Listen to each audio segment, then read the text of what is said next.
বাংলার নবাবী আনার প্রকৃত গল্প শুরু হয় এক বিস্ময়কর মানুষকে দিয়ে। তিনি মুর্শিদ কুলি খান, যার প্রকৃত নাম ছিল সুরজ সিংহ। তিনি ছিলেন এক ব্রাহ্মণ পরিবারের সন্তান। অদ্ভুত শোনালেও শৈশবে তাকে দাস হিসাবে বিক্রি করা হয়েছিল। পরে ইসলাম গ্রহণ করে তিনি হয়ে ওঠেন অসাধারণ হিসাবজ্ঞানী। সেই প্রতিভাই তাকে দিল্লির রাজস্ব দপ্তরে পৌঁছে দেয়। সেখানেই আওরঙ্গজেবের নজরে আসে তার দক্ষতা।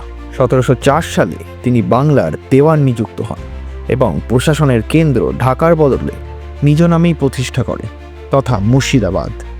এখান থেকেই শুরু হয় বাংলার স্বাধীন নবাবিয়ানা। তিনি ছিলেন অদ্ভুত কঠোর কর সংগ্রাহক। বাংলায় তখন একটি প্রবাদ ছড়িয়ে পড়ে, মুর্শিদের খাজনা আগুনেও পড়ে না। তিনি বাংলার রাজস্ব ব্যবস্থাকে এমনভাবে বদলে দেন যে জমিদার থেকে ব্যবসায়ী সবাই তার শাসনে নীতিবদ্ধ হয়। তিনি ইউরোপীয় বণিকদেরও দূরদর্শী নিয়ন্ত্রণে রাখতেন। বাইরে থেকে তিনি মোগল সম্রাটের অনুগত, কিন্তু বাস্তবে তিনিই ছিলেন বাংলার প্রথম স্বাধীন নবাব তথা শাসক। মুর্শিদাবাদের ভবিষ্যৎ ঐশ্বর্য তিনি আগেই কল্পনা করেছিলেন। এমনকি হাজারদুয়ারি প্রাসাদের প্রথম নকশা নাকি তার আমলেই আঁকা হয়েছিল, যদিও ভবনটি নির্মিত হয় পরে। জীবনের শেষ মুহূর্তে তিনি নিজের কবর নিজেই নির্ধারণ করেন।